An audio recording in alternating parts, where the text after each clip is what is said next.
Viva, muito boa noite, caríssimo telespectador e internauta que nos veio a partir da TMT, posição 17, como também o caso da página do YouTube FTV Live. Estamos cá para mais uma edição de sexta-feira do programa Debate Político que passa todas as noites no seu ecrã.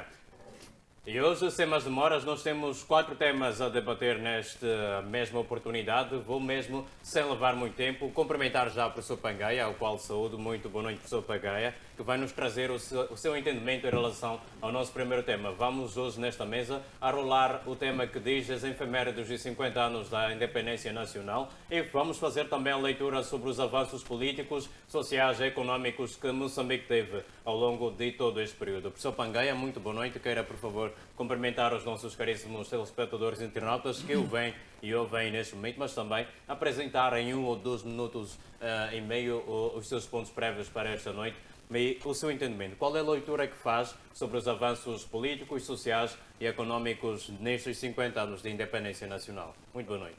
Boa noite para si, boa noite, colegas do painel, boa noite, telespectadores. Vamos poder, efetivamente, de uma forma merecida, proceder o balanço dos 50 anos que o país passou com um novo governo. Ponto prévio tem a ver com a função pública. A função pública, ele deve parar de poder roubar aos funcionários. A situação de promoção e progressão dependente do cabimento orçamental não faz sentido. Então, o Ministério da Administração Estatal e Função Pública deve remover a cláusula que coloca a dependência da progressão e promoção do funcionário à questão do cabimento orçamental. Essa cláusula deve desaparecer. E para outra questão é que deve-se retomar regularmente esse processo da gestão de carreira dos funcionários. Não faz sentido os critérios que estão sendo usados neste momento para que um funcionário ele possa progredir e que, para além disso, estar a trabalhar mais de 5, 6, 7 anos sem que o funcionário ele mereça a progressão ou mesmo a questão de promoção. Outra questão tem a ver com a avaliação de desempenho, o dito SISDAP. O SISDAP praticamente ele deixou, aliás, nunca teve um papel importante no concernente aos objetivos pelos quais o SISDAP ele foi colocado. A avaliação de desempenho dos funcionários públicos. Não se vê absolutamente nada naquilo que seria o valor de uma avaliação de desempenho. Uma avaliação de desempenho deveria trazer consigo plano consentâneo de formação, deveria trazer consigo políticas de remuneração consentâneas, deveria trazer consigo o reenquadramento dos próprios funcionários, mas, no entanto, o que tem acontecido nesses dias é apenas poder distribuir distinções ou prêmios no final de cada ano, ir dar mão ao Presidente da República, e é isso apenas que se circunscreve naquilo que é a avaliação de desempenho. E de que maneira essa avaliação de desempenho é feita? Através de amiguismo, não é? Avaliação de desempenho que tem a ver com a vontade do chefe respectivo e ele que vai dar a nota que achar que deve fazer. Então, é importante que neste momento se reveja. Aliás, o próprio SISDAP já deixou de ter se também nunca teve o valor. Por isso, neste momento, tem que se rever o instrumento de avaliação de desempenho do funcionário público. Última questão tem a ver com assistência médica medicamentosa. O funcionário público hoje, ele é descontado valores absurdos para a avaliação, para a questão de assistência médica medicamentosa. E não está claro, aliás, praticamente não existe ninguém que está a usar aquela caderneta amarela para poder receber assistência médica medicamentosa nos hospitais. Então, é preciso que essa situação também possa ser revista na questão da assistência médica medicamentosa ao funcionário. Relativamente a essa questão do balanço dos 50 anos, nessa televisão nós temos estado já a falar disso. Ainda ontem abordamos sobre esse assunto, mas é importante que nós continuemos a fazer esse balanço, a poder mostrar a necessidade de como inverter o atual cenário de pobreza que o país está a passar. O 8º lugar dos países mais pobres no mundo, que que o país ocupa neste momento. Significa isso de que todos os gestores que dirigiram esse país durante 50 anos levaram esse país para os 10 países mais pobres do mundo. Assim sendo, são chamados todos aqueles para poderem se demitir, para garantir com que os outros moçambicanos também eles mostrem a sua capacidade de gestão, mostrem também as suas competências. Não faz sentido que o nosso país tenha regredido bastante até esses níveis. O 8º lugar do país mais pobre do mundo. Numa altura, se nós recuarmos a herança colonial, que o país, os colonos como deixaram este país estava com um crescimento, um PIB de cerca de 8%, que era extremamente importante. E hoje estamos com o índice de desenvolvimento humano de 0,461. Que situação é essa? Então, todos aqueles que dirigiram o país deveriam manifestar o nacionalismo, de poder perceber que não conseguiram, tiveram oportunidade de gerir o país durante 50 anos e estão a cada dia a fazer regredir este país.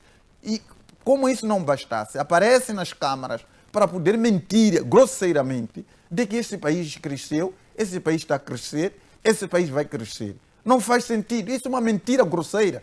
Provavelmente era importante até que todos esses que assim propalam essas mentiras, é preciso que se vá ao campo para verificar o que está acontecendo com a nossa população. Mesmo dentro da cidade. Quantos mendigos estamos a ver nas cidades hoje? Vários jovens estão-se a transformar de loucos quando na verdade não são. Estão aí nas lixeiras à busca de comida, mas depois aparece hoje a dizer de que o país está a crescer. Crescer enquanto nós estamos a ter esses dados estatísticos, relatórios internacionais, apontam de que o nosso país é o 8º país do mundo mais pobre. O nosso país tem esse índice de desenvolvimento humano de 0,461. É isso que se chama desenvolver o país. Não podemos aceitar uma situação dessa.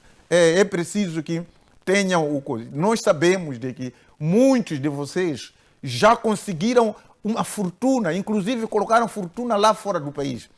Deixem que os outros também comecem a dirigir este governo e vocês vão consumir a vossa riqueza que juntaram lá nos outros países.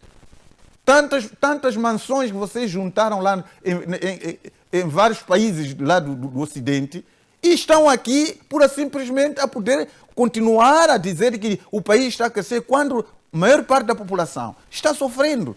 Não faz sentido isso. Só para terminar, é importante mesmo que são convidados todos aqueles que dirigiram este país até então, que colocaram este país na lona, deixam o poder e entregam aos outros e vão lá consumir as vossas riquezas que deixaram lá no Ocidente e estarão muito bem ali. Os outros estarão aqui a tentar reconstruir este país. Muito obrigado. Muitíssimo obrigado, professor Pangai. Passamos então a palavra ao caríssimo reitor Júlio Gonçalves, que, segundo a percepção do professor Pangai, Moçambique tem um índice de pobreza elevadíssimo e vamos mesmo nos subsidiar nestas declarações. Muito boa noite, caríssimo reitor Júlio Gonçalves. Queira também apresentar os seus pontos prévios em 1 ou 2 minutos, de forma mesmo breve, justamente para permitirmos uma discussão um bocado mais equilibrada e possamos abranger os 4 temas nesta edição. O professor Pangai acredita que Moçambique tem índices de pobreza extremamente elevados. O que falhou no projeto Estado-Nação para que o país, hoje envolvido os 50 anos de independência nacional, registrasse índices elevados de pobreza, como também desigualdade? Muito boa noite. Boa noite. Em primeiro lugar, quero agradecer à FTV por nos ter honrado esta oportunidade ímpar de estar aqui e dar o nosso ponto de vista sobre a temática que foi colocada. Saudar os meus colegas, o Dr. Pangai e esqueci o seu nome, Dr. Dr. Orlando, desculpe, e telespectadores e internautas nossos. Meu primeiro ponto de partida, queria saudar a realização da Conferência nacional da Associação Moçambicana de Educação Profissional Privada, que teve lugar hoje no Hotel Glória, aqui na cidade de Maputo, onde fizemos parte nessa conferência, e foi uma conferência que valeu a pena assistir, participar, dar pequenas contribuições, e que ditou também a eleição dos órgãos legislativos executivos da associação no seu cômputo geral. Relativamente ao segundo ponto, não vou comentar o que o meu colega disse. Eu quero que eu apresente os meus pontos de vista relativamente aos 50 anos da independência nacional, um pouco daquilo que a minha consciência me diz e o meu coração também se vanguarda disso. Falar de 50 anos da independência de Moçambique é falar de um bebê que nasceu, cresceu e chegou a uma idade que é de 50 anos. Para o efeito, cada fase que passa para um bebê é uma sabedoria, adquire novas sabedorias. Então, a filosofia nos ensina que a lei de negação e negação funciona em todos os momentos. Isto é, e é a base do desenvolvimento. Não se pode admitir, de nenhuma maneira, um cientista que negue que ontem é diferente de hoje.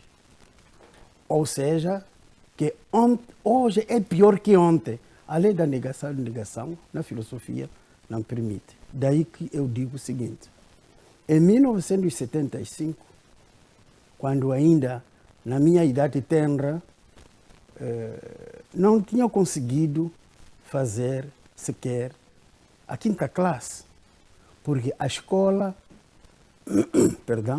distava mais que 200 ou 300 quilômetros do local onde eu vivia. Em 1976, já na minha zona, reduzir a distância para encontrar uma escola secundária. Quero dizer, de 300 e tal quilômetros que era de Nipepe para Quamba, reduziu-se essa distância em 76 para Maua, que mais ou menos são cerca de 150 a 200 quilômetros. Estamos a falar dos primeiros anos da independência. Já hoje, estamos a falar de 2025, 50 anos depois. Ali na minha localidade, onde não havia ensino secundário, já temos escola secundária, que vai desde pré-primária até 12ª classe. Logo, é um avanço qualitativo e quantitativo. Mas uma questão que tenho que aqui sublinhar é que o surgimento de várias escolas secundárias hoje coloca-nos desafios, claro. Aquilo que se fala da quantidade e qualidade.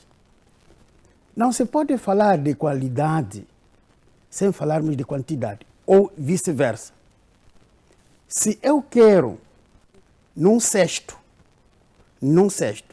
onde temos 2 cachos de banana, com cerca de 200 ou 100 bananas, eu vou ter dificuldades de buscar as quantidades necessárias, não vou ter dificuldades de escolher quantidades necessárias de bananas boas.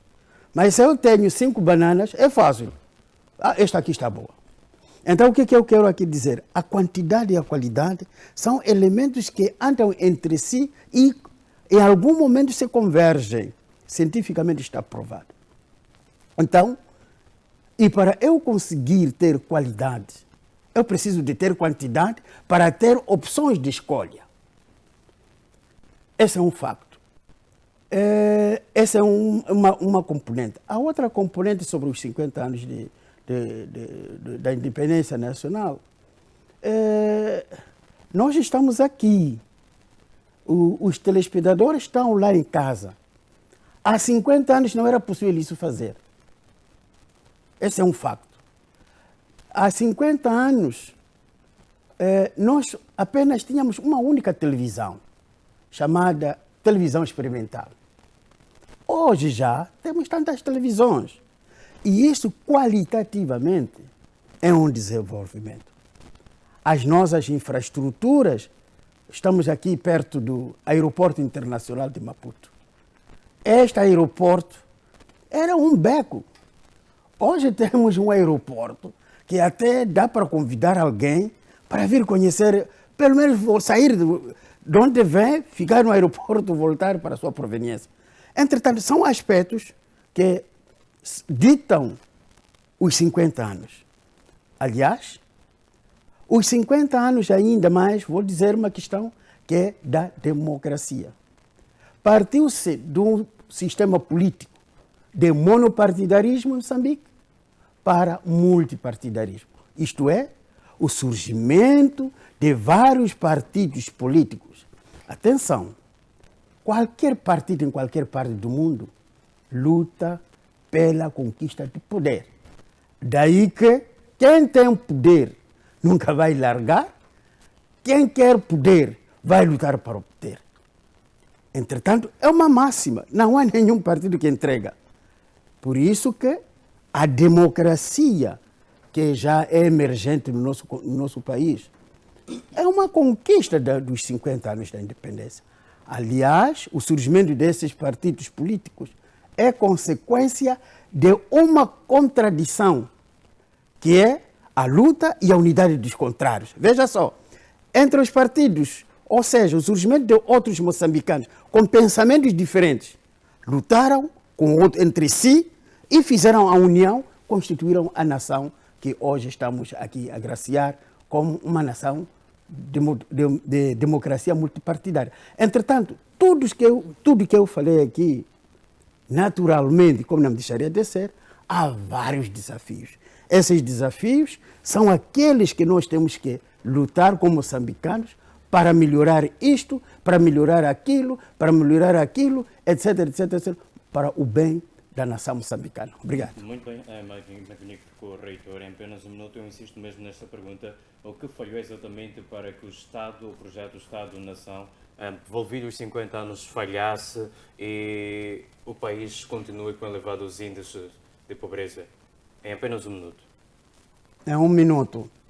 Eu posso aqui dizer, não sei se eu te conseguir dizer em um minuto. Só vou pegar um por um. Note que até 2024, nós tínhamos alguns estabelecimentos aqui, a educação estava muito bem, a infraestrutura estava muito bem, armazéns estavam ali a funcionar, mas fomos destruir. É uma falha natural de pessoas moçambicanas que pensaram que devia fazer assim. 2, notamos que depois de 1975, já em 1977, se a memória não me falha, entre moçambicanos travaram uma guerra. Essa guerra destruiu infraestruturas. Todas as infraestruturas destruíram. E não só. Onde é que se vivia naquela altura? Era nas pequenas vilas. A indústria não se desenvolveu. Estamos a falar deste ano 2021, ou 19, 20, não me lembro. São outros moçambicanos, não sei se são moçambicanos, estão a lutar contra outros moçambicanos em Cabo Delgado. Todos os recursos financeiros, etc., são canalizados para esse tipo de situações. Mas outros. Estamos a ver a questão de calamidades naturais. Os ciclones, não é? As cheias, etc, etc. São esses fatores, quando acontece, o governo, aquilo que eu acho que deve ser assim, em vez de canalizar os recursos para uma determinada atividade, por exemplo, construção de uma escola, mas alguém já foi destruir, tem que repor. Muito bem. etc, etc, etc. Muitíssimo obrigado, caríssimo reitor Júlio Gonçalves. Passamos então a palavra, como também cumprimentamos o Orlando José. Muito boa noite, Orlando José. Seja muito bem-vindo. E já me alongo na primeira pergunta que coloco para si neste primeiro tema. Há uma clara independência económica em Moçambique ou nós ainda vivemos numa dependência económica, mas desta vez externa e financeira? Muito boa noite. Os seus pontos prévios em apenas 1 ou 2 minutos. Muito boa noite. Em primeiro lugar, saudar os colegas do painel e, seguidamente, os internautas, os fiéis da FTV que acompanham o nosso debate político. E saudações são estendidas também para todas as famílias que se encontram aí em casa e também para aqueles que, neste momento, encontram-se através de luto, talvez preocupações sociais por tal e têm o nosso abraço. Entretanto, a questão da questão prévia, vamos pegar o ponto que o Dr. Pongaia teria frisado, a questão da pagamento, por exemplo, na questão das promoções e progressões.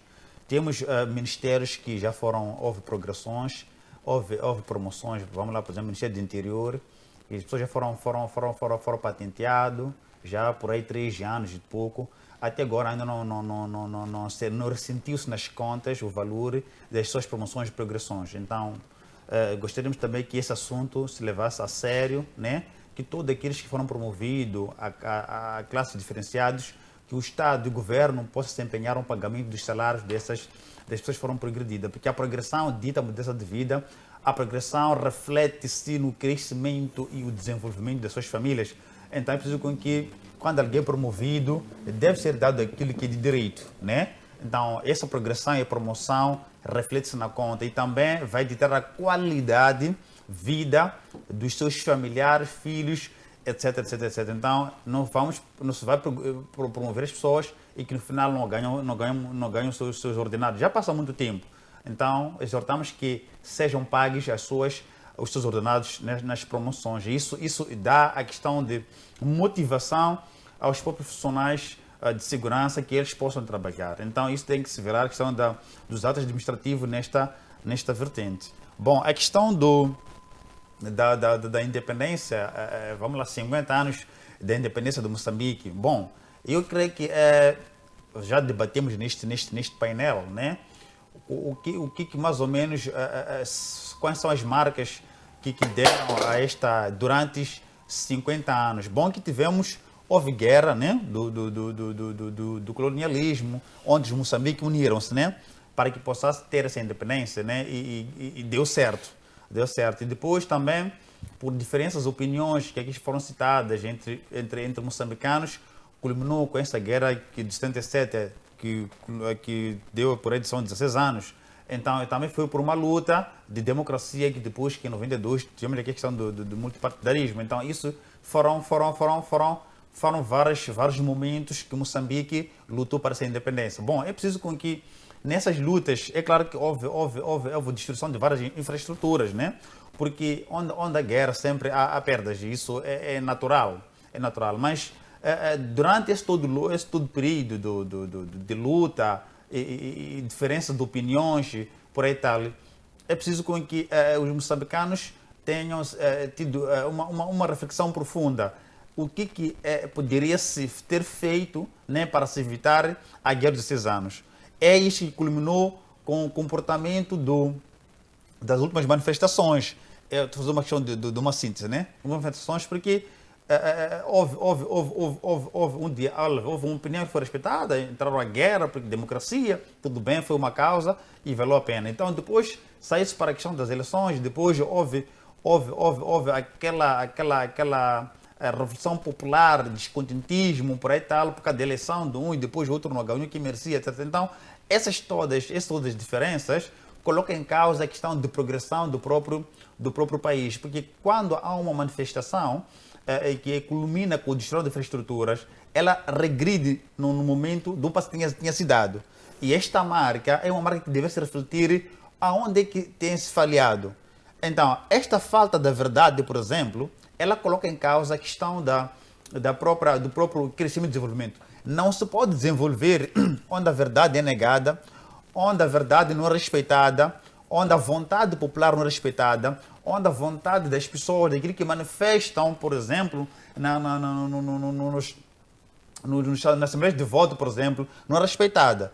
Isso reflete que a democracia, ela ainda não está no nível em que ela foi almejada. Porque se tivéssemos depois do aprendizado da guerra de 16 anos, é claro que depois de todas as eleições que aconteceram depois desta guerra, deveria se respeitar aquilo que é a vontade popular. Porque quando se respeita a vontade popular, é uma manifestação democrática, né? Então o país, ele não quer viver na guerra, mas respeita o que o povo quer naquele momento e depois sai para o outro. Então, porque a questão do poder, não há ninguém que tenha que ser vitalício, seja uma organização política, ou indivíduo, ou uma associação, não pode.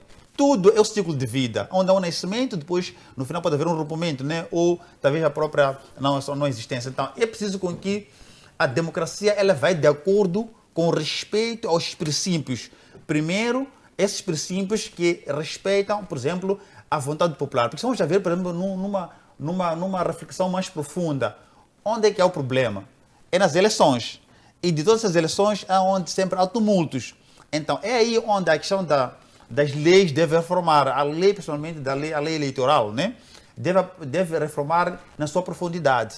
E é preciso que as instituições, por exemplo, do Estado, devem despartidizar, não pode ligar a partidos políticos, né? É preciso que haja uma independência jurídica judiciária no seu todo, né? Os intervenientes dessas instituições de justiça não se devem ligar intrinsecamente aos partidos políticos. É claro que a lei diz uma coisa, mas na parte prática há uma outra vertente. É aí onde há essa dissonância. E quando essa dissonância, o povo de hoje, por exemplo, um dos ganhos de 50 anos é a capacidade de reflexão, uma capacidade de avaliação, uma capacidade de análise, uma capacidade de verificação, o que é bom, o que é mau e como que essa coisa é feita em forma de manifestação. Por exemplo, a liberdade, por exemplo, de expressão, né? A liberdade de voto, isto é um ganho, né? Porque essas todas diferenças colocaram Moçambique no auge da pirâmide por ter essa forma de pensar e de agir de forma, que posso dizer, de uma forma diferenciada e depois de analisar também o que é bom, o que não é bom. Então, significa que esses 50 anos foi 50 anos de escola, né? Então, eu creio que se tivermos 50 anos fazendo uma balança, por exemplo, vamos ver que Moçambique, dentro de 50 anos, teve muito tempo na luta e teve pouco tempo na conquista. Daí que dentro desses 50 anos, é preciso com que dos 51 anos para frente, não podemos ter o mesmo comportamento que tivemos 50 anos atrás. Significa que as diferenças entre os moçambicanos, elas devem parar no sentido de quê? De que todas aquelas pessoas que estão ligadas às instituições das decisões, qualquer que seja a decisão, deve ser respeitada naquilo que, por exemplo, o povo precisa, né? Isso é um ganho que vai ajudar a manter aquelas todas as conquistas que foram alcançadas há 50 anos atrás. Então, se por acaso, dentro destes 50 anos, por exemplo, que foi uma escola, depois de tantas guerras, manifestações, discutentismo, e passamos para 50 mais um ano para frente, significa que Moçambique ainda não aprendeu nada.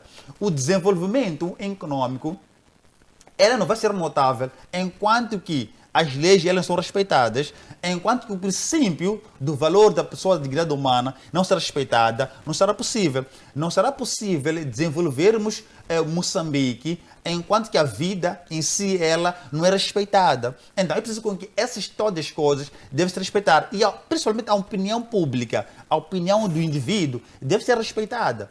O pensar diferente, falar diferente e ter uma análise diferente não significa que você é um lado negativo da história ou lado negra de ser moçambicano. Não, significa que é um moçambicano com uma visão, com uma intelectualidade diferente e com uma visão diferente. Então, aquela visão deve ser um contributo para o próprio desenvolvimento de Moçambique. Então, o desenvolvimento, ela vai, de uma outra maneira, tocar na parte econômica, porque é um pensamento diferente, com uma visão que vai trazer uma nova estruturação e construção de Moçambique.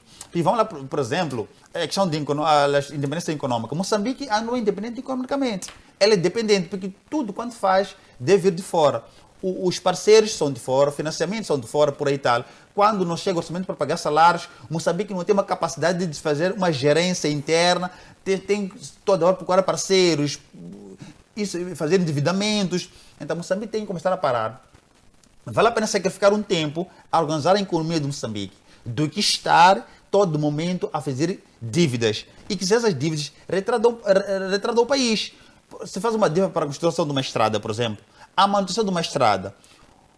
E veja só, nessa condição de dívidas, não há clarividência, não há claridade. O que Moçambique paga? Como que Moçambique paga? Só estamos vendo que Moçambique tem dívida e tem juros, dívida não termina, então precisa haver transparência disso. Porque o que vai acontecer? Quando há transparência, a opinião de um cidadão com visão ajuda, né? Ajuda a saber como colmatar aquela dívida e como não estar endividado. Mas se por acaso negamos o pensar diferente, achamos que não, quando um indivíduo pensa diferente é que ele é da oposição e ele não quer ver o grupo no poder. Não é isso. Pensar diferente é que ele é moçambicano. E se é moçambicano, tem um contributo. E se é um contributo, ele é originário deste país. E se for originário, qualquer cidadão que é originário, ele pode contribuir através de ideias e opiniões. Isso é o fruto que o Moçambique deve ter dentro do nosso país. E com os 50 anos, não se pode somente refletir, vamos lá, por exemplo, em ver um Estado Nacional construído, ver uma escola só construída, ver uma universidade, ver, por exemplo, uma estrada nova. Não. Essas infraestruturas é o dever, é a obrigação do Estado garantir. Mas para o desenvolvimento deste país, são as pessoas. E que essas pessoas, o Estado tem que criar condições para o quê? De que eles, quando tiverem, por exemplo, a opinar, o Estado respeita, dá o valor devido a essas pessoas. Mas não, temos que parar, por exemplo, nesses 50 anos também, apontarmos nos dedos. Não podemos fazer isso. É preciso que o moçambicano, quando pensa diferente, tem uma opinião diferente, tem visão diferente, é acolhido e é respeitado a ideia e é dado sítio para ele implementar. Porque quando um indivíduo pensa diferente, por exemplo, e não tem como implementar um projeto, implementar uma ideia, significa que estamos a retardar.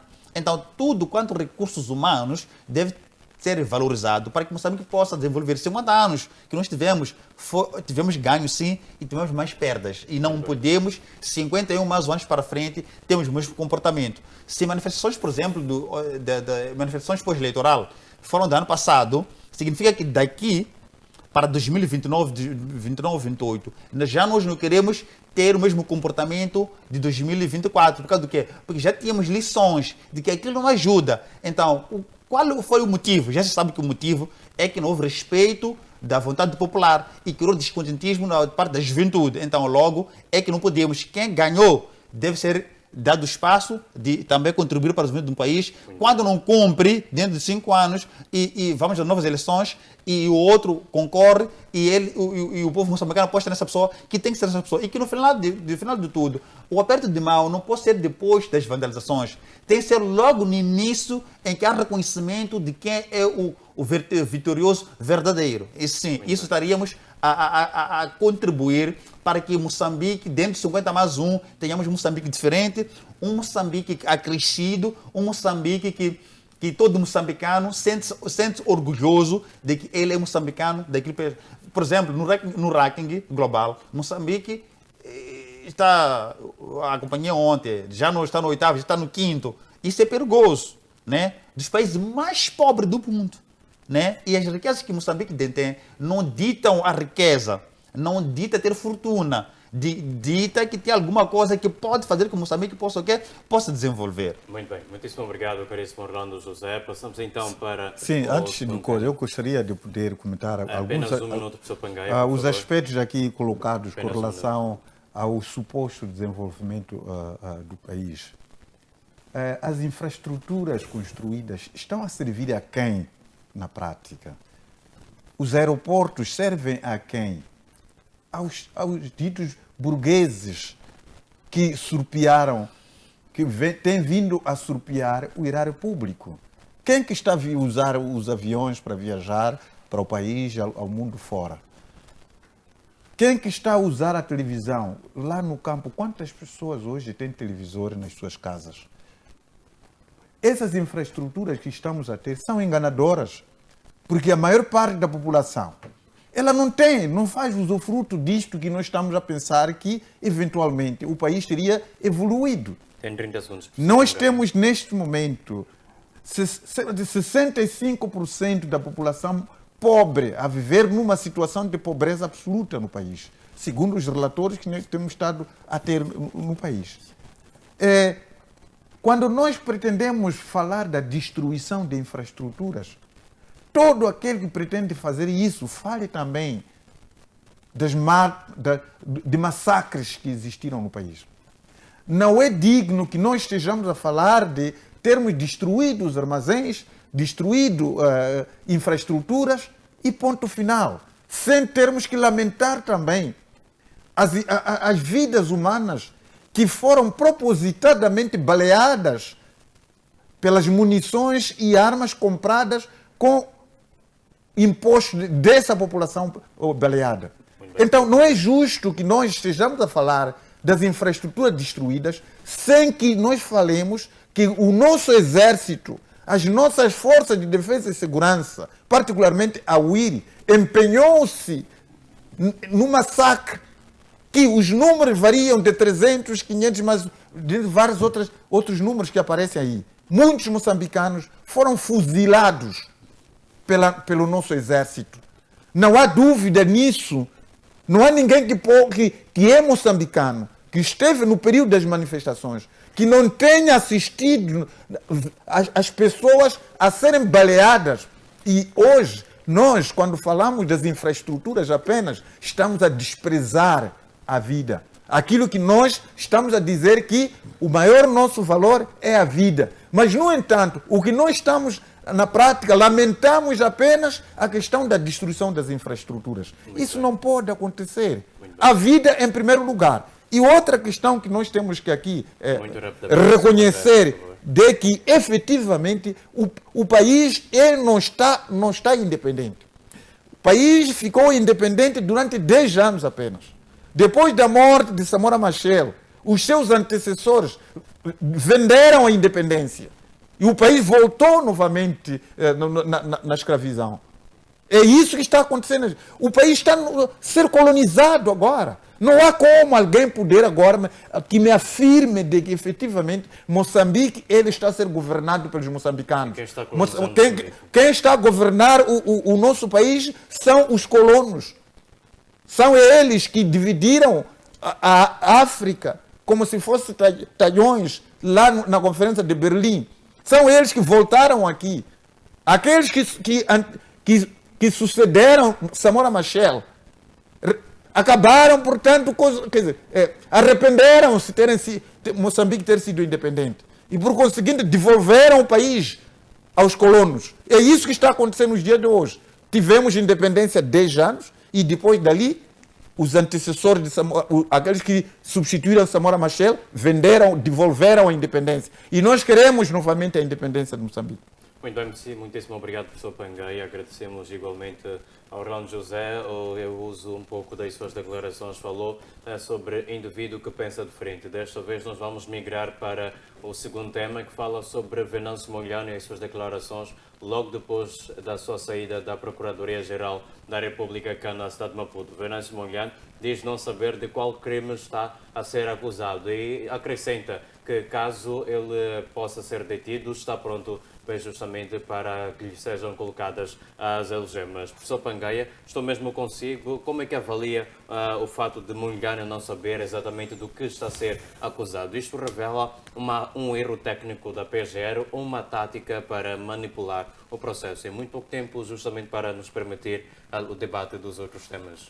É que Venâncio faz parte de todo o processo que decorreu outubro a janeiro, fevereiro deste ano, das manifestações.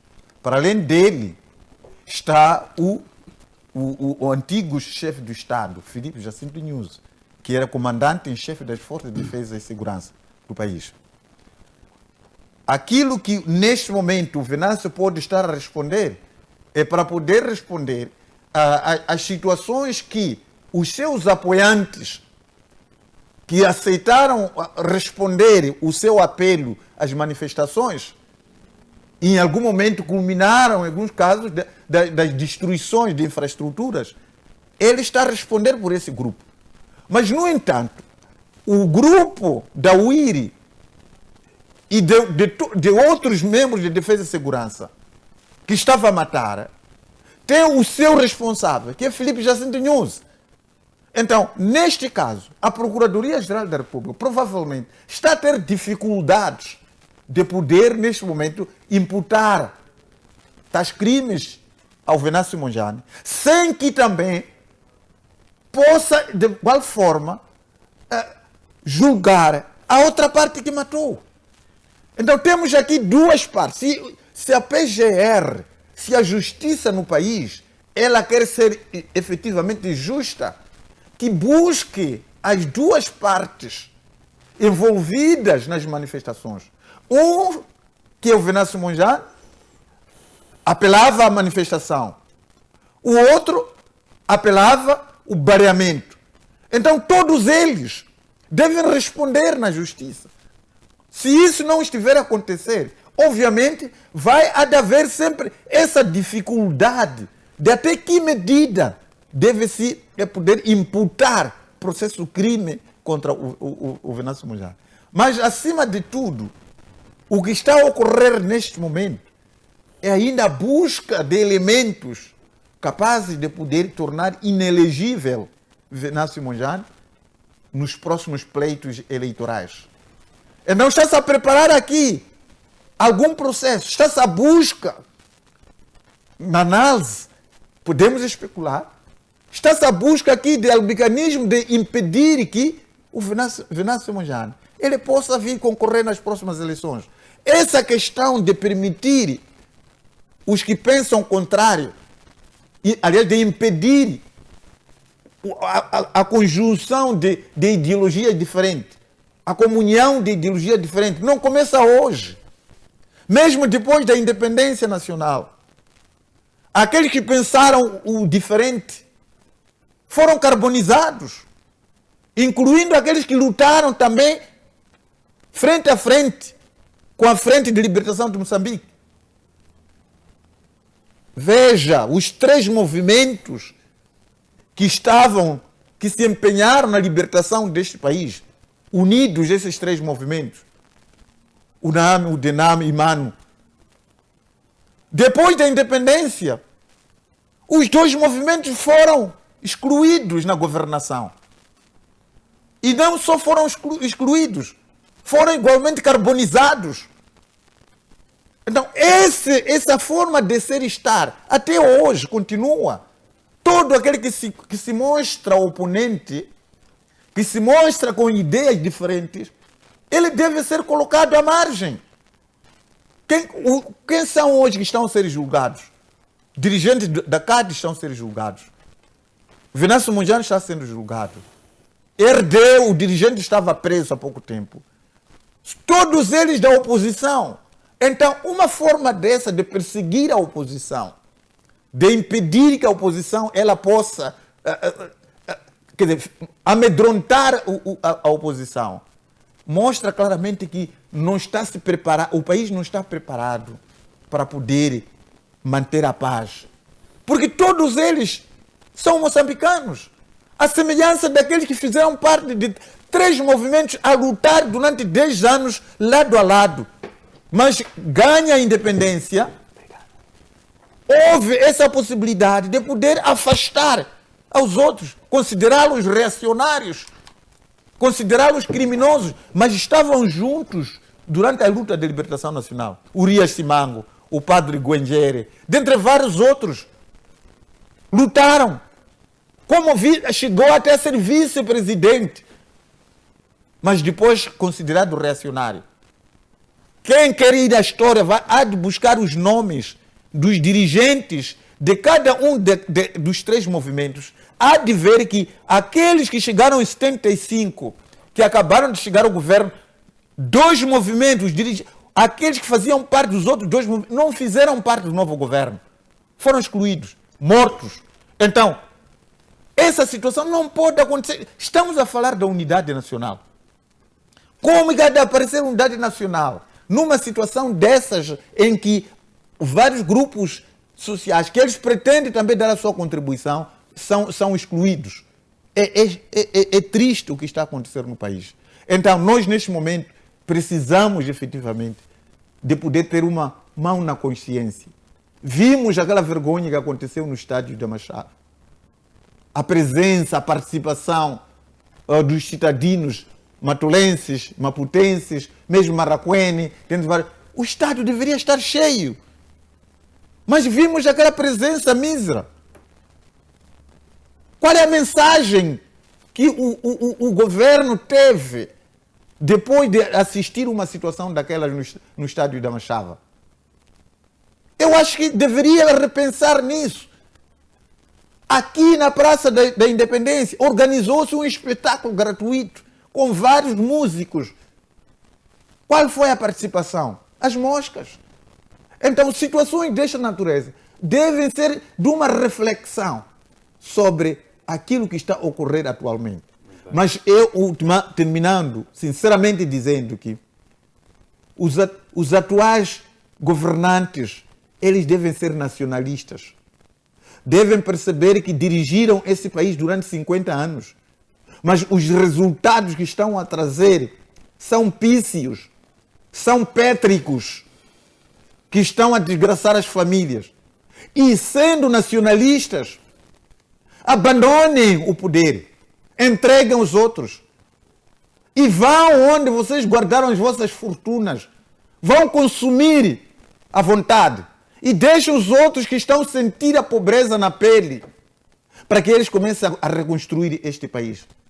Vocês já têm muito dinheiro, já juntaram muita fortuna, lá fora sobretudo, lá em Catar, Dubai, dentre vários outros lugares, construíram infraestruturas onde vocês podem ir lá descansar à vontade e deixar os outros que neste momento estão a sentir na pele a pobreza para reconstruir este país. Não pode acontecer. Essa questão de colocar sempre na rotatividade das mesmas caras, aquelas caras que destruíram esse país, que não conseguiram apresentar o melhor desempenho, são as mesmas caras que são chamadas para estar em frente dos processos. Será que há vontade mesmo para poder reconstruir o país? Se é que esses indivíduos ficaram 50 anos a dirigir várias pastas do governo e até hoje continuam ainda a serem chamados para poder responder depois de atingir esses níveis de pobreza que o país está a fazer. Então são as mesmas pessoas que estão sendo confiadas para poder ir dirigir esse governo. O que é que está a acontecer? Qual é o compromisso que existe com essas pessoas que não saem da governação? Que estão a rodar dia após dia no mesmo lugar?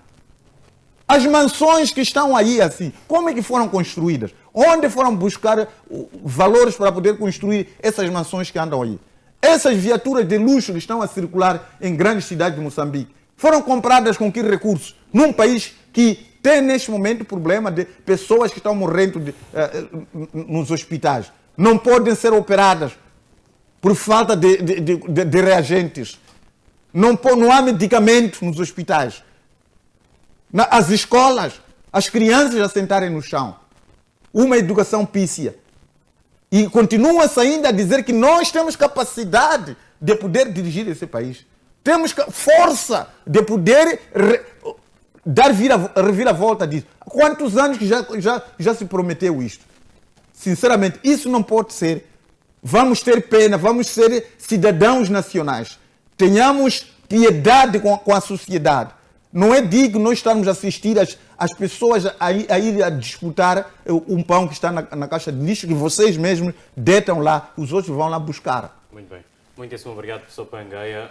Bem, Venâncio Molhano, para além de dizer que não sabe de qual crime exatamente é que está a ser acusado, ele acusa a Procuradoria-Geral da República de tentar tirar a mancha de si mesma e excluir aqueles que foram usados, protagonizados, segundo a sua percepção, pelas forças de ordem. Orlando José esteve a falar sobre um indivíduo que pensa diferente. Venâncio Mondlane pode ser tido como um político da oposição que pensa de uma forma diferente para além do partido no poder, que é a Frelimo. Como é que olha para esta acusação que ele faz, que da PGR tentar tirar a mancha de si, talvez num termo um bocado mais comum, a sujidade de si, para excluir também os atos protagonizados, segundo a sua percepção, pelos agentes da ordem?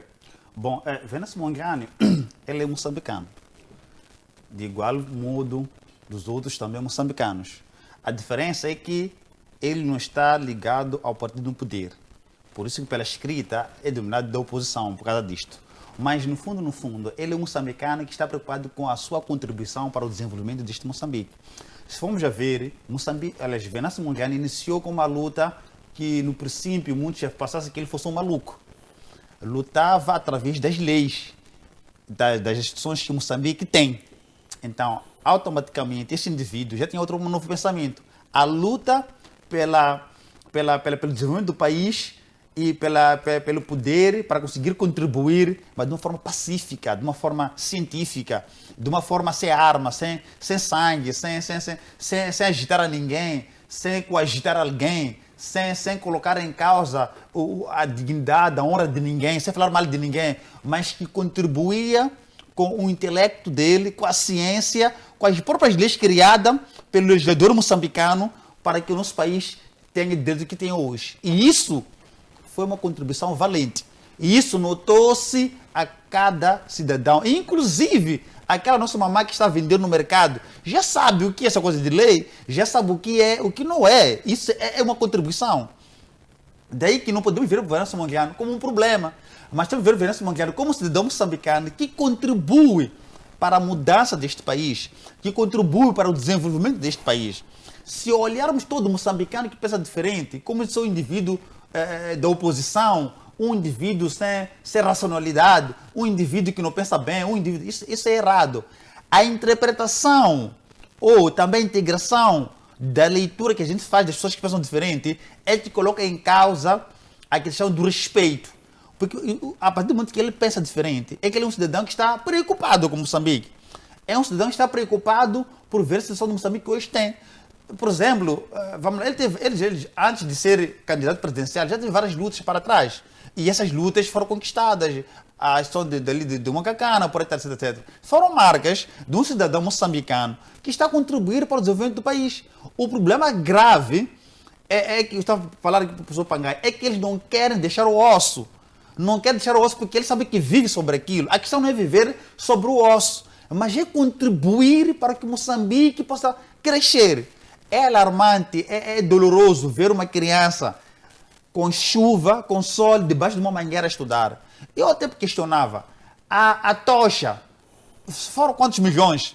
Mas temos aqui em Moçambique vários locais sem sala de aula mínima, que nem gasta, por exemplo, uma sala que não gasta 200 mil meticais, 300 mil meticais, mas gastou-se tanto dinheiro, transportar um lume, e que este lume não une moçambicano. O que une moçambicano não é o simbolismo do lume. O que une moçambicano é a vida que Moçambique vive, é o vivo que moçambicano vive. Significa uma alimentação básica, uma educação básica, estradas básicas, um mercado de acessibilidade em termos de preços para todos os moçambicanos, família que vive no mínimo possa ter 3 refeições, que é matabicha, almoço e jantar. Preços acessíveis, uma vida acessível para os moçambicanos. E esta vida não existe. E esta vida não está se a refletir na vida dos moçambicanos. É complicado. Uma criança saiu de casa para a escola, não matabichou.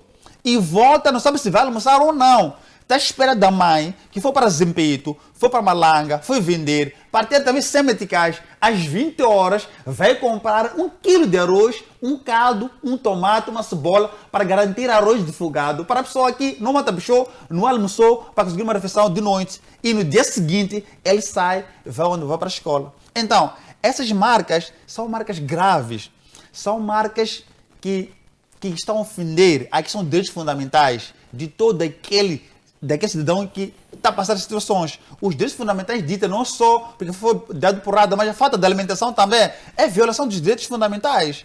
A falta de uma vida condigna é violação dos direitos fundamentais. Então, estas lutas são de todo moçambicano. Não podemos olhar o Venâncio Mondlane como se fosse um indivíduo problemático, mas temos que olhar o Venâncio Mondlane como um indivíduo, né, que inspira muitos jovens, que inspira muitos moçambicanos. Estou a falar de moçambicanos preocupados com o desenvolvimento e crescimento.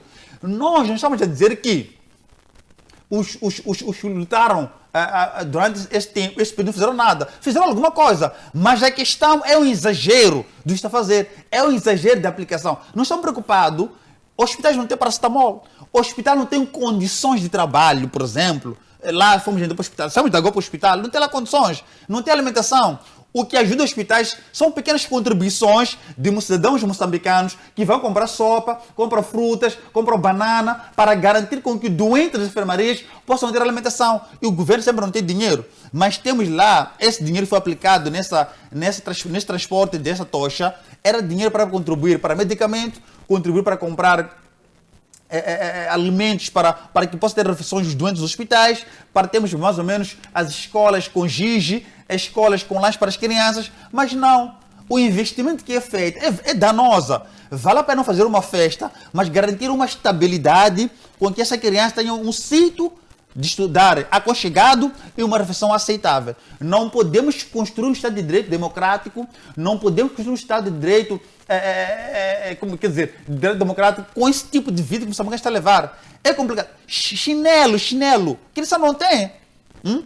Pasta, não tem. Eu recordo que nos anos passados, já faz muito tempo, havia distribuição de sacola nas escolas. Sacola, hoje temos capulana aqui. Era fácil comprar uma capulana, fazer sacolas e distribuir isso nas escolas para ajudar aquelas crianças que não têm. Plástico, caderno, pega na mão. Não tem lápis, não tem esferográfica. Isso é complicado. O uniforme não existe. E eu recordo que na altura havia iniciativa das famílias, colocavam as modistas nas escolas, com tecidos ali.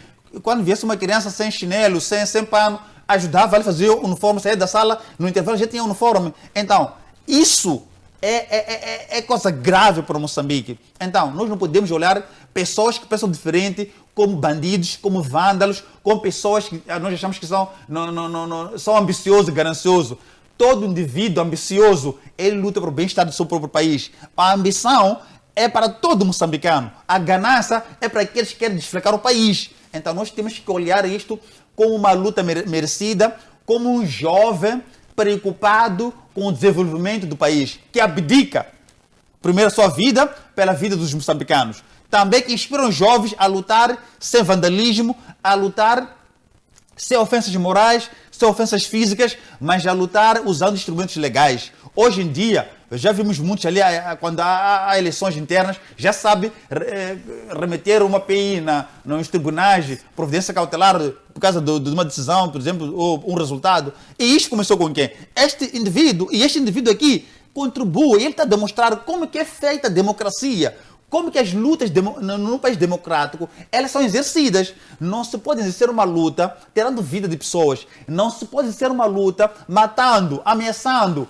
andar a casa em casa, tirar as pessoas para tirar a vida. A pessoa morre, mas a causa nunca vai morrer. Nós temos que respeitar as pessoas, respeitar as ideias, acolher quem pensa positivo, acolher quem pensa bem, para que esse país possa crescer. Não podemos desenvolver o país com problemas de apontar o dedo ao outro.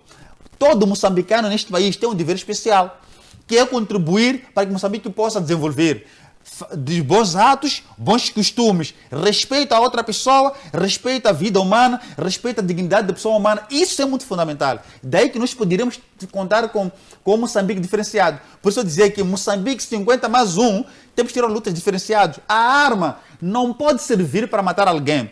A arma não pode servir para mediar as pessoas. A arma tem que servir para proteger. A arma tem que servir para lutar contra aquele que vem com a mesma força igual. Então, a arma não pode ser um indivíduo que pensou diferente, mas ele é procurado e é baleado. O que aconteceu? Porque ele pensou diferente. É mal pensar diferente? Nada.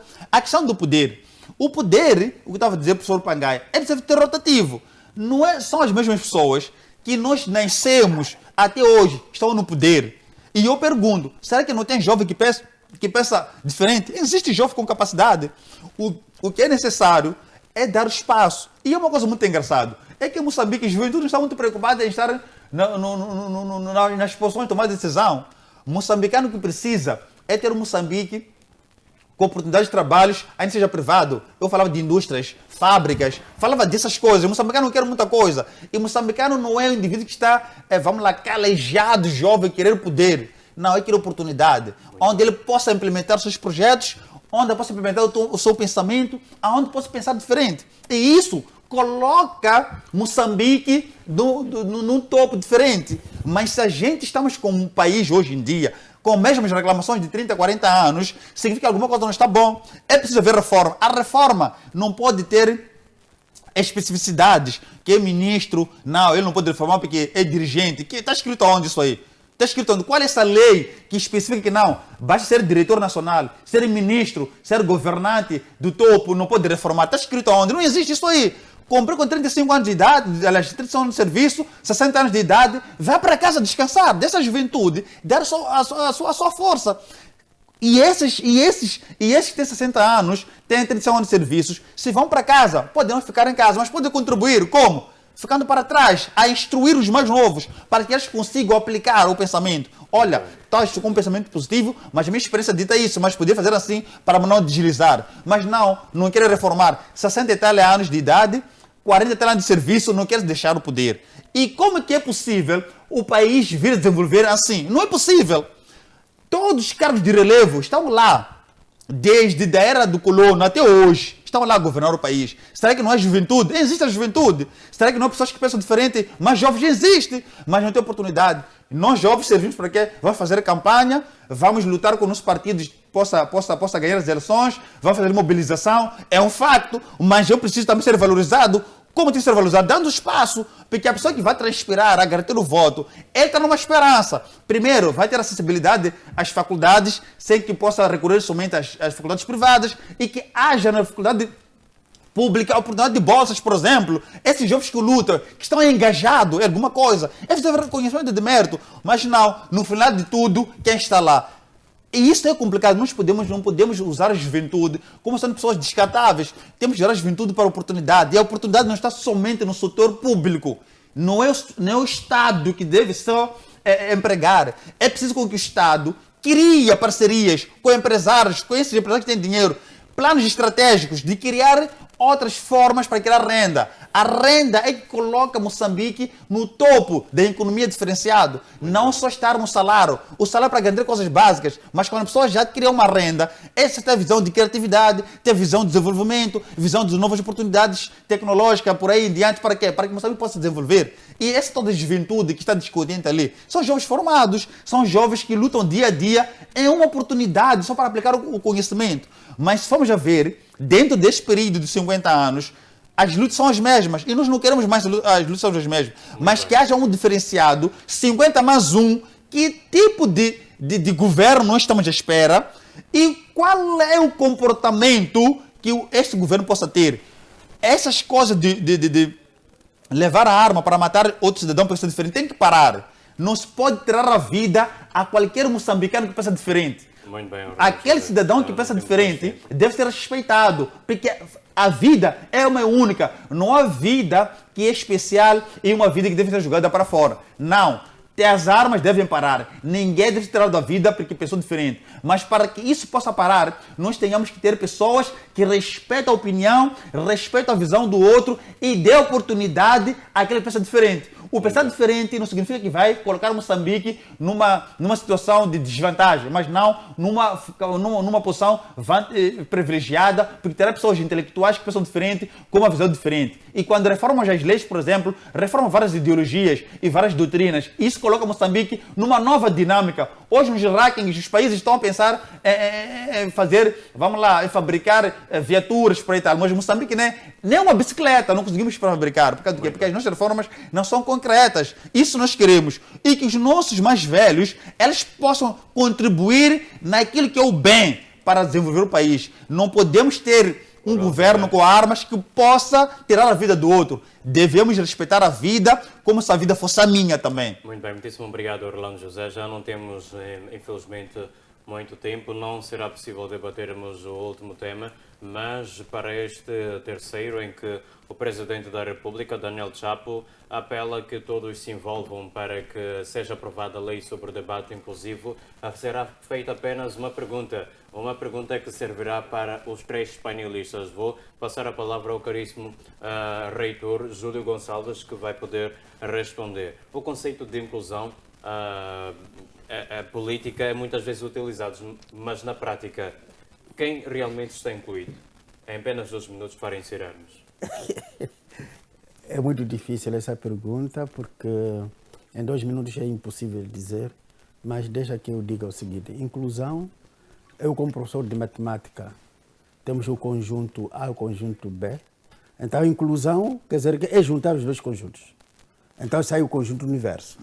Matematicamente, isto está dito, significa que nós temos vários conjuntos na sociedade, vários partidos políticos, incluindo a sociedade civil.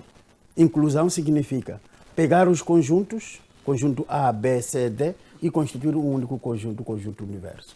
Muito bem, muitíssimo obrigado. Professor Pangaia, sobre este apelo do Presidente da República, que apela que todos os moçambicanos se envolvam para que haja aprovação desta lei sobre diálogo político inclusivo. Quem realmente está incluído, sendo que este termo, inclusão política, é muitas vezes usado? Quem realmente está incluído? A sociedade ela sempre esteve pronta para poder contribuir e se assina um acordo, mas esse acordo é pisoteado pelo regime atual. Então, não vale a pena aqui tentar dar o entretenimento à sociedade, andar a discutir, porque depois de se chegar a um acordo, esse acordo não vai ser cumprido. Esse é o grande problema. Se as próprias leis atuais, elas não são cumpridas, estamos a ver essa situação de julgamentos de uma parte apenas que está sendo julgada e os outros são impunes. Estamos a ver questões de corrupção de pessoas que manifestamente são sabidas e conhecidas, que usando essa questão de protecionismo não são julgadas. O Acordo Geral de Paz lá de Roma, até hoje há reclamações por parte da Renamo. O DDR, até hoje há reclamações. São vários acordos que foram assinados, mas que esses acordos não foram cumpridos. Então, neste momento, para mim, eu acho que é um entretenimento essa questão do diálogo nacional inclusivo que está a decorrer ali. Primeiro, deveria haver um compromisso, sobretudo do governo, de que desta vez o acordo que vai sair desse diálogo será cumprido. Aí sim, talvez houvesse esse compromisso claro. Mas, infelizmente, os partidos também aderiram apenas ao tal diálogo, sem que exigisse tal compromisso por parte do governo. Porque esses partidos sabem muito bem quantos acordos que o país assinou e não foram cumpridos, foram pisoteados. E é desta vez que vai se cumprir tal acordo. Essa pergunta, essa questão, esse apelo deveria se fazer ao próprio governo para poder comprometer-se a cumprir o acordo que vai sair do tal diálogo, não da sociedade no geral. Não é a sociedade no geral que costuma pisotear os acordos. Quem pisoteia os acordos é o próprio governo. Então são eles legítimos a receber essa mensagem do presidente Chapo, para que eles tenham essa consciência de poder estarem preparados de eventual acordo assinado aqui que eles vão cumprir. Muito bem, muitíssimo obrigado. Orlando José, inclusão política é um termo muitas vezes usado nesta área política, mas quem realmente está incluído? Bom, eu queria, em poucas palavras, convidar, né, Sr. Presidente, pedir né, ao Presidente da República para que visitasse as cadeias, porque essa coisa de inclusão, temos lá na cadeia jovens que não vão à escola, jovens que não estão a se formar, porque foram recolhidos no âmbito das manifestações. São pessoas de 16 anos, 17, 18, 19 anos. Peço, Excelência Presidente da República, para visitar as cadeias, né?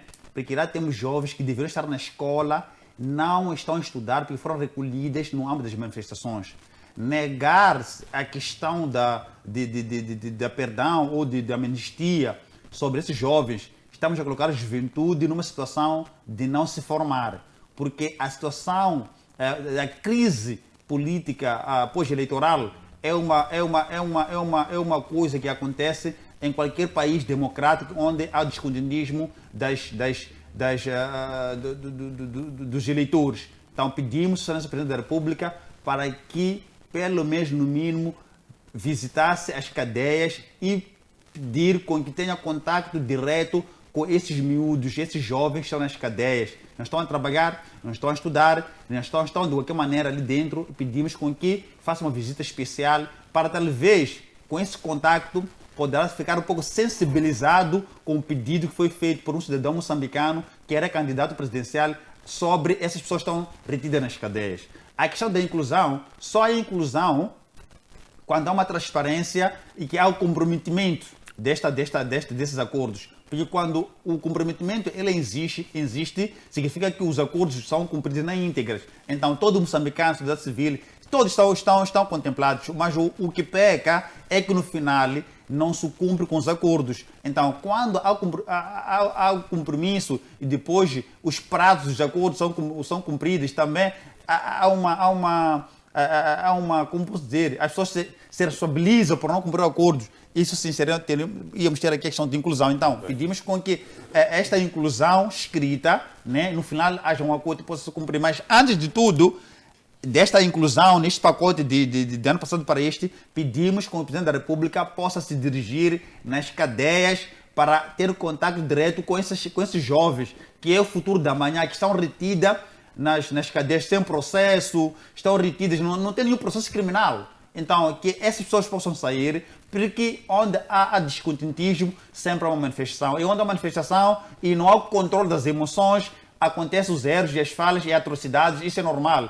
Por isso que a amnistia é para isso, conceder perdão àqueles jovens que estiveram no âmbito das manifestações. Há muita gente que está aqui fora, que talvez deveria estar lá dentro, e há gente que está lá dentro, deveria estar lá fora. Então, tudo, porque não se sabe, na verdade, quem fez o quê. Então, não se pode reter pessoas para cumprir com algo que eu acho que não devem cumprir. Então, pedimos a quem de direito, na qualidade de Presidente da República, para com que essas crianças que estão nas celas possam sair, ter o convívio normal e continuar com os estudos, porque só podemos ter uma nação desenvolvida, uma nação próspera através da educação, mas pessoas que estão a desenvolver a educação, que estão a estudar. Mas fora disso, não teremos aqui um país desenvolvido enquanto há jovens que deveriam contribuir nas suas famílias e na nação estão onde retidas em celas por causa do quê? Das manifestações, que era crise política pós-eleitoral, que é o normal.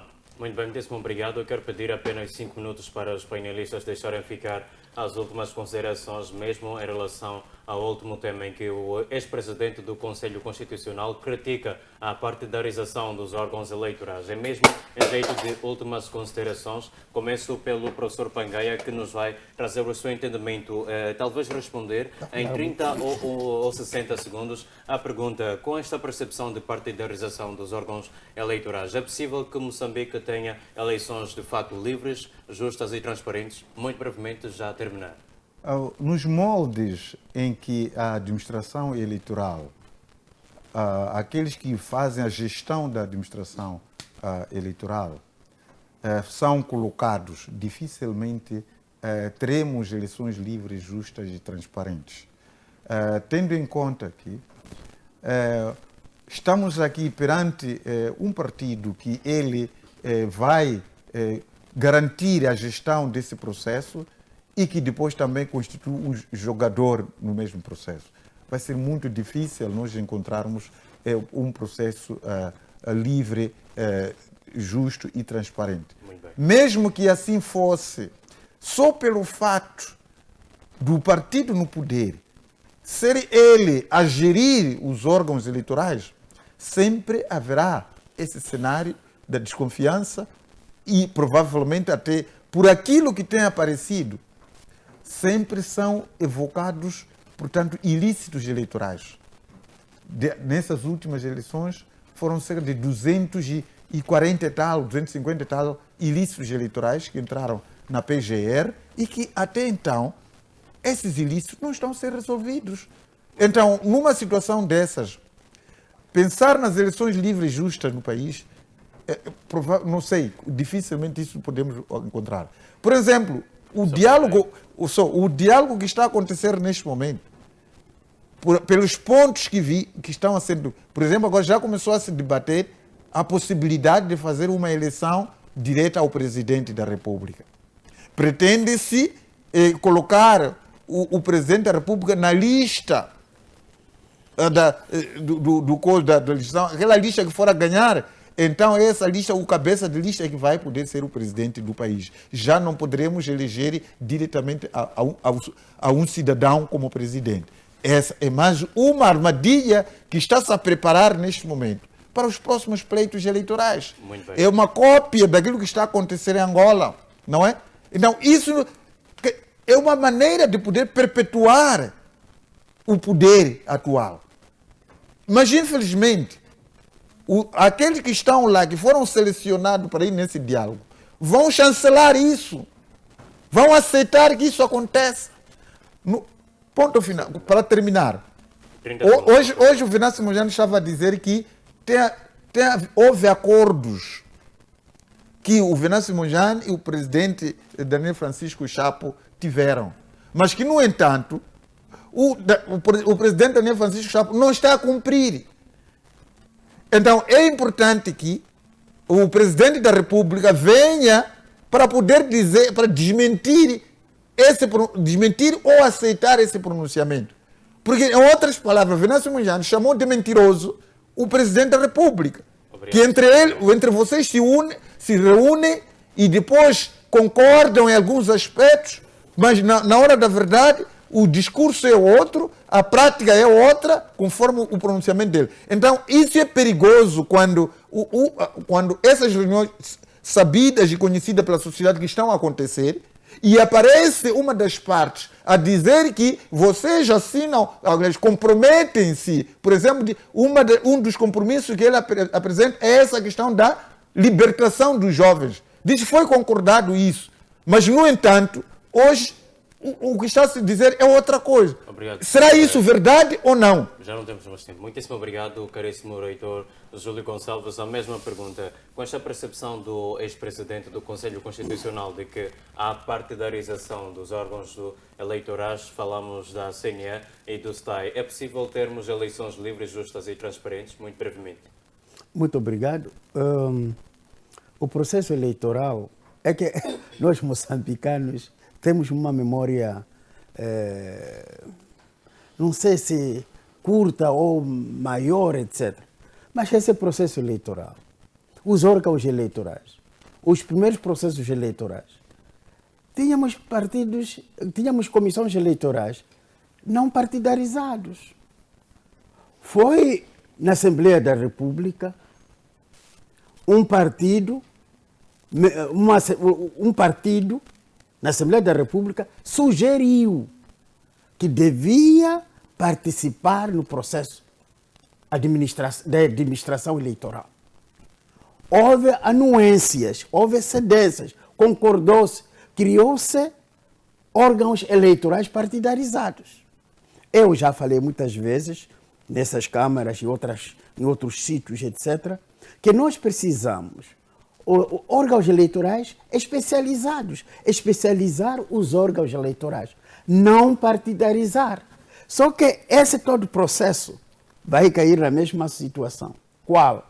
Como costuma-se dizer, que em Moçambique não há sociedade civil. Em Moçambique não há outra visão, que todos pensam que deve ser... Então, são situações muito complicadas. Eu penso que, com bom senso de todos os moçambicanos e aproveitando esse diálogo inclusivo, vai se criar uma estrutura eleitoral para a administração eleitoral à altura dos desafios do país no presente. Muitíssimo obrigado. Orlando José termina esta discussão mesmo consigo. O país consegue garantir eleições livres, justas e transparentes com essa percepção de que a CNE e o STAI estão partidarizados? não é possível garantir, é preciso que haja uma separação, haja uma separação, haja, quer dizer, os órgãos, um órgão independente, um órgão que não está ligado a nenhum outro partido, um órgão neutro a isto, que está comprometido com a democracia no seu sentido. Porque se temos um órgão que está ligado ao partido, que é claro que é óbvio que praticamente vai favorecer, ainda que não seja, mas automaticamente vai favorecer. Já vimos várias reportagens que estará, não, eu votei contra, mas não sei como que de repente apareceu aquilo, então alguma coisa não está bom ali. É preciso com que haja um órgão independente que lida somente com a transparência naquilo que é o reflexo da vontade popular, porque fora disso vamos ter muitos problemas, daqui a 5, 4 anos vamos ter muitos problemas, vamos ter os mesmos retrocessos, por causa do quê? Porque ali não há transparência. O próprio presidente da CNE deveria ser um indivíduo neutro, nem ligado a nenhum partido, os órgãos também que compõem esta estrutura não deveria, para quê? Para que nós possamos, na verdade, termos um país democrático e livre das manifestações, de descontentismo e livre de muita coisa, porque o grande problema está aqui. Então, enquanto está ligado a qualquer partido que seja, não teremos aqui uma CNE, não teremos uma CNE transparente, uma CNE que está comprometida com a segurança principalmente, porque quando a CNE ela desvirtua as coisas, a segurança também entra em causa, em decadência. Então, queremos que nessa explotação, nesse diálogo político, crie-se um órgão independente, que não esteja ligado a nenhum e nem outro partido, mas que a missão é mesmo para lidar só e somente com as questões das eleições no seu tudo. Muito bem, muitíssimo obrigado, caríssimos painelistas. Agradecemos igualmente a si, caro telespectador internauta, que nos acompanhou do princípio até o final desta discussão. Falamos sobre 4 temas, os 2 últimos foram arrolados de forma um bocado superficial, mas acreditamos nós que ficou mais do que o essencial. Nós prometemos voltar na próxima oportunidade, isto é sexta-feira, às 20h45, para mais uma vez discutirmos sobre os temas políticos cá em Moçambique. Nós agradecemos imenso e desejamos assim que tenha uma excelente sexta-feira. Mas por que não desejar igualmente um final de semana altamente abençoado. Até a próxima oportunidade, fique bem.